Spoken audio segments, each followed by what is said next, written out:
Hi guys! Welcome back again for another video. For today's video nga, ipapakita ko sa inyo yung naging travel namin to Bohol.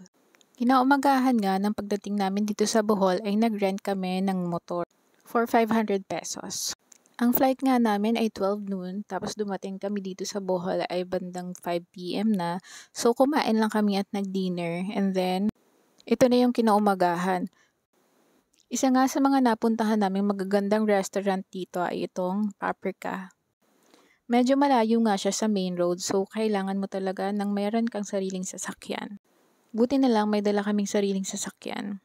So ganyan nga ang itsura niya, 'di ba? Napaka-cozy. Sa sobrang tagong-tagungan nito ay parang kami lang yung taong kumakain dito ngayon. Meron naman kaming naabutan kanina, kaya lang umalis na din sila. Bali, ang kinain nga pala namin dito ay kinilaw na isda, kare-kare, at pork sinigang. Bali, nagpalipas nga lang kami dito ng katanghalian dahil sa init ng panahon. Grabe yung init guys, tapos nakamotor lang kami. Sobrang ganda nga dito guys, sobrang presko at kahit mainit ang panahon. Kinahapunan ay tumambay nga lang kami dito sa beach sa harap ng hotel namin. Fast forward, kinaumagahan, sa Lubok River Cruise naman ang punta namin. Di ko nga expected dahil sobrang daming tao dito. The cruise and buffet costs 850 pesos per head. Includes short cultural show by the local community. Ibang-ibang lahi nga yung makikita nyo dito guys. Favorite ko nga ang halos lahat ng nakaserve dito. May enjoy mo nga lahat ng to habang umaandar yung bangka at habang nakikinig ng music on board. Yes, merong live singer dito habang kumakain kayo.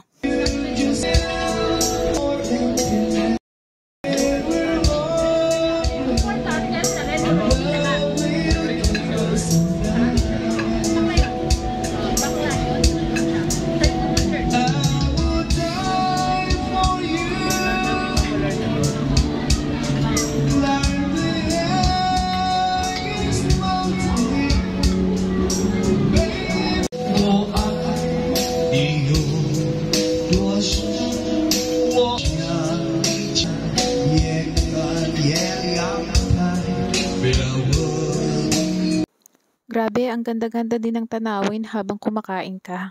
Kaya hindi ko na nga napigilang magpa-picture dito. Mostly foreigners nga ang nagpa-picture dito kanina, kaya medyo nahiya ako. Buti na lang tapos na sila, so ako naman. Sobrang ganda nga dito, hindi na kailangan ng filter. Ayan nga, kahit nga ngumunguya-nguya pa ako, nagpa-picture na ako kay kuya. Si sir nga pala ay photographer talaga dito sa ship. Sa cruise, basta dito. Nag-avail nga lang pala kami sa kanya ng 5 pieces na hard copy. Tapos pagbaba ng ship ay doon mo makukuha yung pictures na pinakuhanan mo. And syempre, tuwing travel, hindi mawawala ang transition with friends. Yan, may aabangan na naman yung mga friends ko na transition. Sana hindi sila magsawa sa kaartehan ko, diba? Tapos ito na nga guys, yung sinasabi ko sa inyong kaninang cultural dance. Isa nga ito sa mga na-enjoy ko at masasabi ko talagang core memory ko ito dito sa Bohol. Ayan, pakinggan nyo ha.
'Diba, napasali pa nga ako. Dapat kasi magpi-picture at video lang ako dyan sa mga friends ko. Kaya lang, bigla ba naman ako hinatak? So ayun, muntik-muntikan pa nga akong maiwan. And then, next destination. Syempre, hindi nga makukumpleto yung bakasyon mo sa Bohol kung hindi ka pupunta sa Chocolate Hills.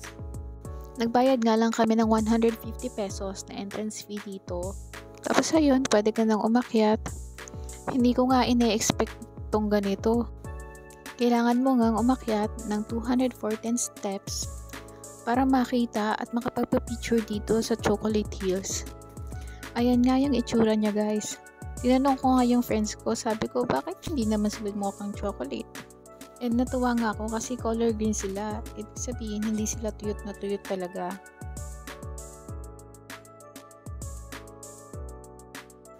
So ayun, wala ka namang ibang gagawin dito kundi mag-picture. Ayan, picture lang na picture.